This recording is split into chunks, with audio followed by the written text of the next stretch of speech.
मेरे प्यारे मित्रों, जय हिंद। तो आज हम बात करेंगे हिंदी कक्षा 10 के जो खंड काव्य का और जो प्रश्न होते हैं उसमें 6, 7, 8 प्रश्न दिए रहते हैं। ठीक है। और गोरखपुर के लिए आपको मिलेंगे मातृभूमि के लिए। गोरखपुर के रहने वाले हम लोग हैं तो मातृभूमि के लिए पढ़ना है, यहाँ लिखे हुए हैं। अब प्रश्न नंबर जो 24 होगा, प्रश्न संख्या क्या होगा 24, वो लिखा रहेगा कि स्वपठित खंड काव्य के आधार पर निम्नलिखित प्रश्नों में से किसी एक खंड के प्रश्न का उत्तर दीजिए।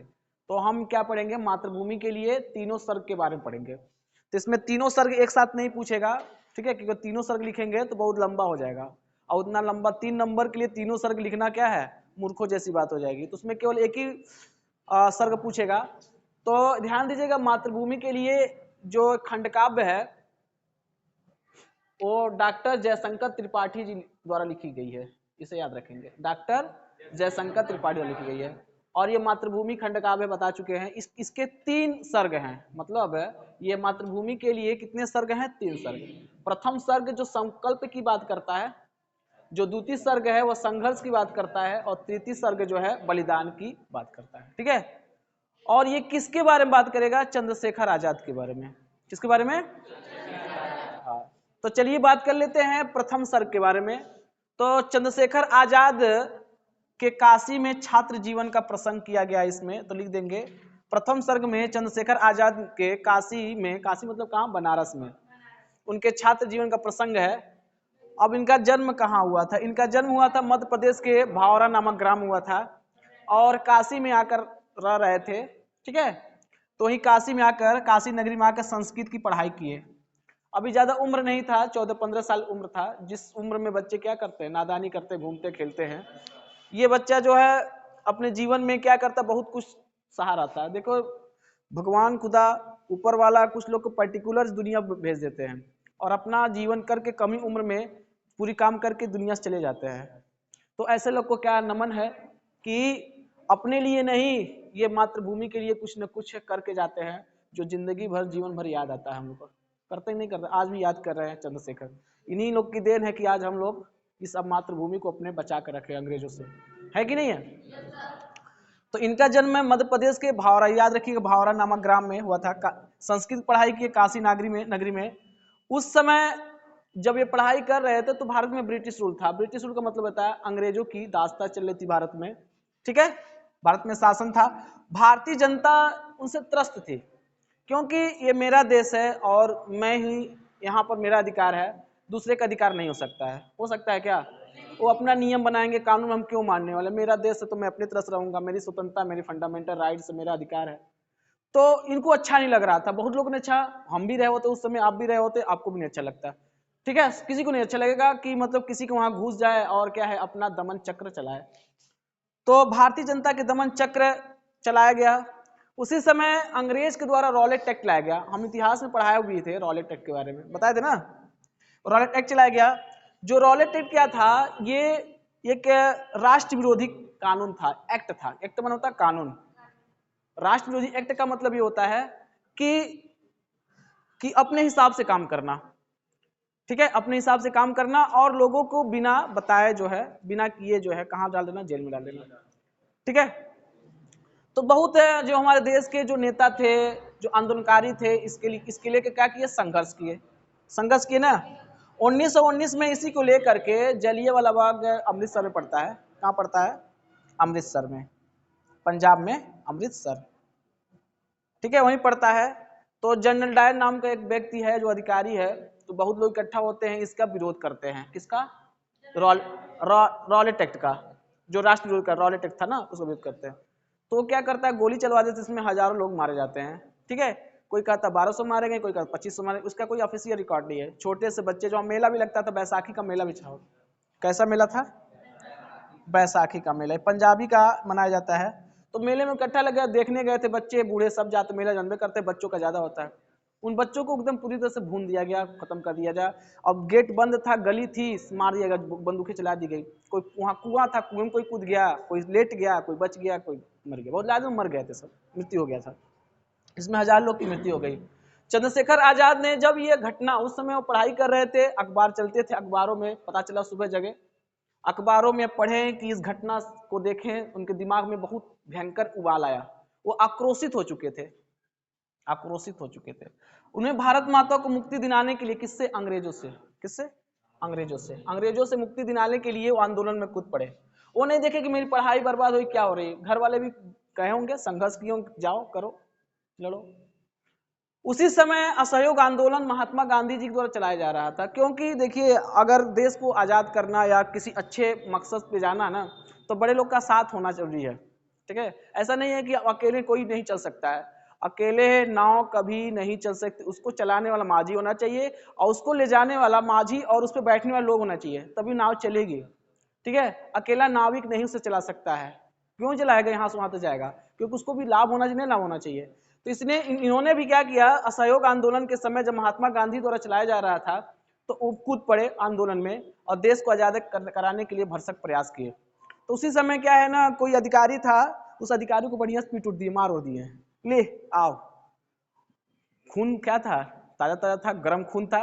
अब बताइए 15-16 का लड़का कैसे होता है, 15-16 साल का लड़का कैसा खून गर्म, तू लोग उम्र के खून गर्म होगा। थोड़ा बदमाशी किया और दिमाग तो पहले ही बौड़ी आया था, बढ़िया पीट दिया, पकड़े गए। ठीक है, तो पढ़ाई छोड़कर आंदोलन में कूद पड़े। अपने देशद्रोह के कारण वो देशद्रोह कर दिए, क्योंकि अधिकारी को मानना क्या है, देशद्रोह था। देशद्रोह था ना, तो उनके लिए देशद्रोह था। हमारे लिए तो क्या था, देशद्रोह नहीं था। वो मेरे क्या थे, अपने थे। तो उनको क्या है ना, जेल हो गई, बंदी बना लिया गया। उसके बाद मजिस्ट्रेट के सामने पेश किया गया। पूछने पर मजिस्ट्रेट ने पूछा, बताओ अपना नाम। बताते मेरा नाम क्या है, आजाद है। कहें तुम्हारे पिता के नाम क्या है, कह स्वाधीन है। घर कहाँ है, कहा जेलखाना है। ठीक है, अब उसको जो है मजिस्ट्रेट, उसको बहुत गुस्सा आ गया होगा, आया कि नहीं होगा। किसी को पूछने कुछ बता कुछ हो रहा है। तो उन्होंने क्या किया, हुक्म दिया कि इसको, इन्होंने 15 वर्ष की आयु थी, 15 वर्ष की आयु और 16 बेतों का दंड मिला। ये बताइए, छोटा सा लड़का है 15 साल का, तुम लोग को मिला, कुछ दया भी नहीं आया होगा उसको। इतना मत 15 साल देखो कि कितना भयंकर मारते हैं बेत।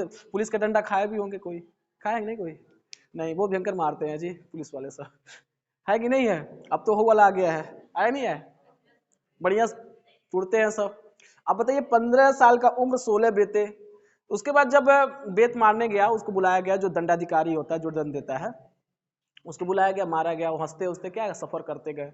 मतलब जितना मानो भारत माता की जय, भारत को स्वाधीन कराने, मतलब बातें बोलते जा रहे थे। ठीक है, इसी घटना के बाद जो है लोग बहुत उत्साहित हुए कि एक छोटा पूरा एरिया उनका क्या होगा, प्रचार प्रसार हो चुका था कि एक छोटा सा लड़का जो है इस तरह से 16 बेत खा करके हंस रहा है और भारत माता की जय बोल रहा है, तो बहुत बड़ी बात है। अब उस जब निकल के आया, 16 बेत खा लिए, इसी घटना के बाद इनका नाम आजाद पड़ गया, पड़ गया ना।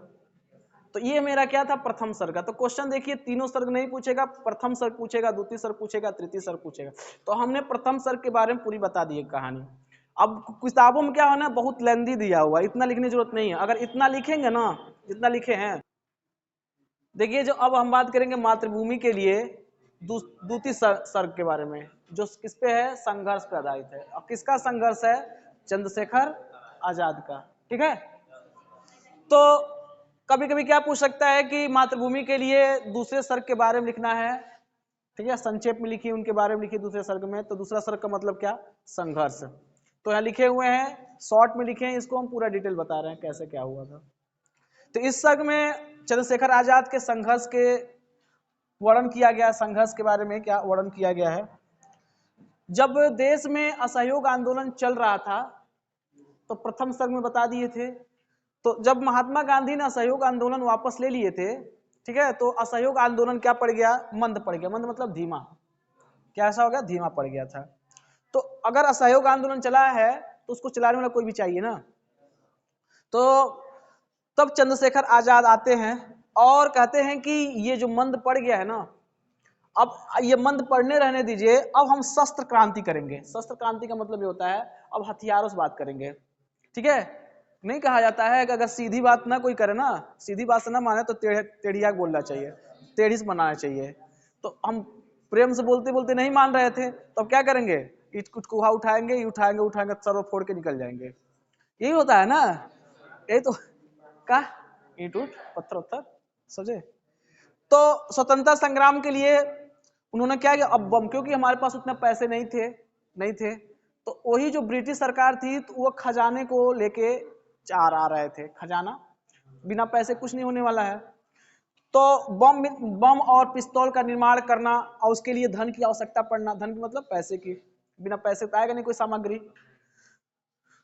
तो उन्होंने क्या किया ना, ये थे इनके सहयोगी थे, कौन थे, सरदार भगत सिंह थे, अशफाकुल्ला खान थे, राम प्रसाद बिस्मिल थे, इसके अलावा और 2 लोग थे, ठीक है, इतना आदि लिख देंगे, इत्यादि के साथ मिलकर के 9 अगस्त, ये डेट याद रखिएगा, 9 अगस्त 1924 को काकोरी स्टेशन पड़ता है, लखनऊ के पास पड़ता है, ठीक है, वहां से रेल पता चल गया कि एक रेलगाड़ी जा रही है, क्या जा रही है, रेलगाड़ी जा रही है, उसमें खजाना जा रहा है, पैसा सा, ठीक है, उसको लूटना है। इन्होंने क्या किया, पहले व्यवस्था बना लिए थे, रेलगाड़ी रुकी कुछ पल के लिए और वहां लूट उठ के किनारे हो, पता चल गया कि फलाने गांव के लोग रहने वाले थे, वो लूटे हैं, और उसके पीछे क्या लगे, पुलिस लग गए, अंग्रेज जो पुलिस थी लग गए, किनके पीछे, जो लूटे थे। कुछ लोग को क्या है ना, जब रेलगाड़ी से लूट लिए गए तो काकोरी कांड के नाम से जान जाते थे, किस किस नाम जानते हैं, काकोरी कांड। काकोरी कांड में क्या हुआ था, खजानों को लूटा गया था, ठीक है, अब कौन कौन लूटे थे बता दिए। उसके बाद क्या, कुछ लोगों को तो फांसी हुई, कुछ लोग को जेल हो गया, क्योंकि पैसे को लूटना, धन दौलत लूटना देश के लिए था, इसलिए वह देशद्रोह था। तो देशद्रोह के साथ जो है आज भी देशद्रोह जो लगता है, अंग्रेजों बनाए वाला कानून है, ठीक है, देशद्रोह, देश के अहित में कुछ बात कर देना वही देशद्रोह होता है। लेकिन चंद्रशेखर आजाद और भगत सिंह वहां से बच निकले, किसी तरह से बच निकले, बाकी कुछ लोग पकड़ा गए, और पकड़ाने के बाद उनको फांसी कुछ लोग को हो गया, कुछ लोग को जेल हो गई, उम्र कैद हो गई, ठीक है, कुछ लोग को कुछ साल तक, क्योंकि ये प्री प्लान था पहले से ही। प्री प्लान का मतलब ये होता है कि पहले से ही योजना बना लेना, पहले से, और यहाँ आ रहा है तो देखो, किसी गाँव में चोरी होता है ना, चोरी होता है तो चोर को कुछ नहीं पता होता है, चोर पहले क्या करता है, आकर निरीक्षण करता है और अगल बगल पूछता है किसके घर धन दौलत है, क्या है, कैसे है। अब उसमें उस गांव का सदस्य मिला रहता है, जिस गांव में चोरी होना रहता है, अगल बगल के सब वो खुफिया वाले मिले रहते हैं, उसमें मिले रहते हैं ना, और तब जाके चोरी करते हैं कि कब सोते कब जगते, कहाँ तिजोरी है, कहाँ पैसा रखता है, क्या करता, कैसे करता है, ठीक है। तो उतना भी हुआ था इसमें, उसी कहा जाता प्री प्लान। सन 1928 में साइमन कमीशन, उसके बाद घटना क्या घटती है, जब पिस्तौल सब बन जाता, पिस्तौल बन जाता है, खजाना लूटने के बाद उसके बाद बम बना लिया जाता है, क्योंकि वही हथियार था, उसी से जीतना था, ठीक है। तो उसके बाद 1928 में साइमन कमीशन भारत आता है, इसे याद रखिएगा, 28 में क्या आता है, साइमन कमीशन भारत में। और भारत में इसलिए आता है क्योंकि उस समय स्वाधीनता के लिए भारत आया था। इस कमीशन से सारे सदस्य अंग्रेज थे, मतलब ऐसा कमीशन बनाया गया जिसमें भारतीयों को नहीं मौका दिया गया। भारतीय लोग कम थे, अरे बहुत जनसंख्या थी भारत के उसमें, किसी 2-4 लोग बना दिया गया होता, अपने बना लिया होता तो लोग खुश होते, चलो हमको बनाए हैं, हमारा ही देश, अपना कमीशन है, हम बनाएंगे, वो अपने हिसाब से बना लिए। इसके लिए क्या किए ना, जब भारतीय किसी को नहीं बनाएगा तो बहिष्कार कर दिए, कहीं हम नहीं मानने वाले हैं। तो उसमें मुख्य रूप से कौन थे, पंजाब केसरी लाला लाजपत राय, इसे याद रखिएगा, ठीक है। वो कहें कि मेरी मांगे पूरी करो, यहाँ इसे बाइकआउट करो, किसे बाइकआउट करो, जो कमीशन लाया हो, साइमन कमीशन। तो वहां पर एक अधिकारी था जिसका नाम था, पुलिस ऑफिसर था जिसका नाम था स्कॉट था। उन्होंने क्या किया, बहुत लाला लाजपत राय बोल रहे थे, अटैक करा दिया, अटैक कराने में लाठी बढ़िया से खा गए, और कुछ दिन के बाद उनकी देहांत हो गई, ठीक है। ये गलत था, जैसे हमारा अधिकार है, तुम क्यों मारोगे, मेरा देश है, मैं जिसको चाहूँ कमीशन को रखूं चाहे ना रखूं, तो ये गलत कर रहे थे सब, लेकिन अपना अधिकार कर लिए थे, तो अधिकार उनका था, हमको कॉलोनियल बना कर रख दिए थे। चंद्रशेखर आजाद ने भगत सिंह और राजगुरु इसको लेकर के जब देहांत होंगे और बहुड़ा गए, कौन कौन, क्योंकि सब चेले थे, किसके, ये पंजाब के लाला लाजपत राय के, चंद्रशेखर आजाद, ये भगत सिंह, सब उनके चेले थे, ये बूढ़े व्यक्ति थे, इनको लौट लिया, अब इनको गुस्सा आ गया, उन्होंने क्या किया, गुस्से में आकर के भगत सिंह राजगुरु मिलकर के लाला लाजपत राय हत्यारे स्कॉट की हत्या करती है, उधर उनकी हत्या होती है, इधर इनकी हत्या कर देते हैं। करना चाहिए किसका, स्कॉट की हत्या करने, सॉरी स्कॉट की हत्या करने, लेकिन किसका हत्या कर दिया गया, सैंडर्स की। अब सैंडर्स कौन था, वही जो था व्यक्ति। उसके बाद भगत सिंह बटुकेश्वर दत्त असेंबली में जाकर बम फेंक दिए, जो बहुत बड़ा देशद्रोह था। असेंबली में बम फेंकना जो है, क्या करना, एक बहुत बड़ा क्या करना, आघात पहुंचाना। और ये अलाउ हो गया कि अगर ये कहीं मिलते हैं सब, इनको डायरेक्ट फांसी मिल जाए। तो 3 लोग मिले थे, कौन कौन, भगत सिंह, बटुकेश्वर दत्त और इसके अलावा ये अशफाकुल्ला खान, राजगुरु सुखदेव, ठीक है, 3 लोग इसमें थे, उनको फांसी मिल गई, एक ही दिन मिला था, 23 जनवरी में से कुछ है, 23 मार्च मेरे ख्याल से, ठीक, देख लीजिएगा। इसके लिए 3 क्रांतिकारी को फांसी दी गई। इस संगठन का सारा भार किनके पास आ गया? आजाद के पास आ गया। ठीक है, कंधों, आजाद के कंधों पर आ गया। मतलब अब यही इनका संघर्ष है। अब संघर्ष करते करते कहां पहुंच जाएंगे? बलिदान। बलिदान का मतलब ये होता है अपने को स्वयं को कुर्बान कर देना देश के प्रति। और अंत में कुछ धोखेबाजों ने क्या किया? धोखा दे दिए, और अंत में क्या हुआ कि अपने आप को ही शूट आउट कर लिए। तो तीसरी बार अभी मिलेंगे तुरंत, तो हम लोग पढ़ेंगे बलिदान के बारे में। ठीक है, देखो बाबू, अब हम तीसरा जो पढ़ेंगे सर्ग, तृतीय सर्ग, जो बलिदान का सर्ग होगा। तो क्वेश्चन भी ये भी पूछ सकता है कि तृतीय सर्ग के बारे में बताइए जो मातृभूमि के लिए है। ठीक है, और डॉक्टर जयशंकर त्रिपाठी द्वारा रचित जो है लिखित तृतीय सर्ग मातृभूमि के लिए क्या करना है, बताना है। तो अभी तक हमने प्रथम और द्वितीय सर्ग के बारे में डिस्कस कर लिए थे, क्यों किए थे ना? चलो देखो, तृतीय सर्ग में क्या था? बलिदान था। तो आजाद के जीवन के बारे में, अंतिम जीवन के बारे में, जो अंतिम जीवन उनका चल रहा था उनके बारे में पूरा दिया गया है। क्योंकि बलिदान का मतलब अपने आप को मातृभूमि के लिए क्या कर देंगे? समर्पित हो जाएंगे। समय की क्रियाशीलता एवं बाधाओं का वर्णन किया गया है इसमें। अंग्रेजों से लड़ते लड़ते वो बहुत थक चुके थे, बहुत थक गए थे, समझ ना? तो उन्हें विश्राम की जरूरत पड़ती थी। तो विश्राम करने के लिए वह मध्य प्रदेश के सतारा जो है नदी है, वहां पर एक हनुमान जी का मंदिर है, उसी के बीच में एक गुफा होता है, वहां पर लोग प्लान बनाते हैं, आराम करते हैं। क्योंकि अंग्रेजों से छिपना होता है, क्योंकि इसको इनके ऊपर क्या देशद्रोह का आरोप लगा होता है कि इन्हें जहां पाया जाए शूट आउट कर दिया जाए। शूट आउट मतलब मार दिया जाए। ठीक है, तो बच के रहते थे, हुलिया बदल करके, किसी तरह हुलिया मतलब अपना चेहरा रंग रूप बदल करके रहा करते, कोई पहचान ना पाए। ठीक है, लेकिन कहा जाता है ना कि अपने ही क्या होते हैं, मुखबिरी होते हैं लोग, बता देते हैं पैसे की लालच में। कुछ अपने ही क्या होते हैं जो क्या बता देते हैं पूरी कंडीशन को। तो ये घटना जो घटी है पूरा नहीं इसमें बताया गया। कुछ लोग ऐसे थे जो पूरा पता बता दिए कि चंद्रशेखर आजाद ऐसे रहते हैं, इनके साथ यहाँ रहते, इतना गुट बना हुआ है, समझना? बताने के बाद जो है वो अल्फ्रेड नोबल पार्क में पड़ता है इलाहाबाद में, जिसे प्रयागराज आज कहते हैं। तो वहाँ पर मीटिंग कर रहे थे, कोई कह दिया कि वहाँ पर है, नहीं होता है कहने की बात, वही है घटना। तो सन 1931 में प्रयाग के अल्फ्रेड पार्क में बैठकर अपने मित्रों के साथ बातें कर रहे थे। अचानक अंग्रेज की पुलिस की गाड़ी जो होती है, अंग्रेज की पुलिस गाड़ी आकर रुकी, और पुलिस ने उन्हें चारों ओर से, गाड़ी थी चारों से घेर लिए। तब तक अपने मित्रों को वहां से भगा दिए, चलो हम संघर्ष करते हैं। तो उनके पास पिस्तौल था, पिस्तौल में 6 गोलियां थी। संघर्ष करते करते उन्होंने एक अधिकारी था जिसका नाम था नाट बाबर ने, अंग्रेज अधिकारी था, इसकी कलाई उड़ा दिए। ठीक है, और वो आजाद जामुन का वहाँ एक पेड़ था, वहाँ ओट लगा करके, ओट का मतलब साइड होकर के दग दग दग दग कर रहे थे। अब गोलियां कम थी, अब तो मशीन गन्स था ही नहीं कि दग दग दग सबको मार दिए होते। छोटा सा पिस्तौल था, 6 राउंड थे उसमें, कट्टा, हाँ क्या कहे ओके। तो ओट का संघर्ष करे थे। आज जो है पेड़ भारतीय जनता के लिए पूजा स्थल बन चुका है। तो जामुन का पेड़ था, तो अकेले लड़ते लड़ते, मोर्चा संभालते संभालते अंत में पिस्तौल में एक गोली बचती है, और अपना स्वयं ही उनसे मरने से बजाय क्या अपने ही गोली क्या है शूट आउट कर लेते हैं, और उनका ही जीवन लीला समाप्त हो जाती है। मतलब वो वीरगति के प्राप्त हो जाते हैं। ठीक है, अपने आप को बलिदान दे देते हैं। तो अंतिम जो था बलिदान तृतीय सर्ग था। तो ये हमारा तीनों बारे में पढ़ चुके। तो अकेले अकेले पूछेगा, 2 एक साथ नहीं पूछेगा। इसमें एक क्वेश्चन और पूछ सकता है कि मातृभूमि के लिए जो चैप्टर है कौन लिखे हैं? डॉक्टर जयशंकर त्रिपाठी लिखे हैं, लिखे है ना? पूछ लेगा कि मातृभूमि के लिए जो ये चंद्रशेखर आजाद, उनका चरित्र चित्रण कीजिए।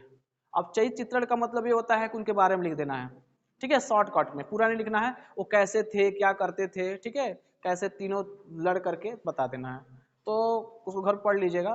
तो इसी तरह से मिलेंगे अगली बार, तो कुछ और पढ़ेंगे। Thank you.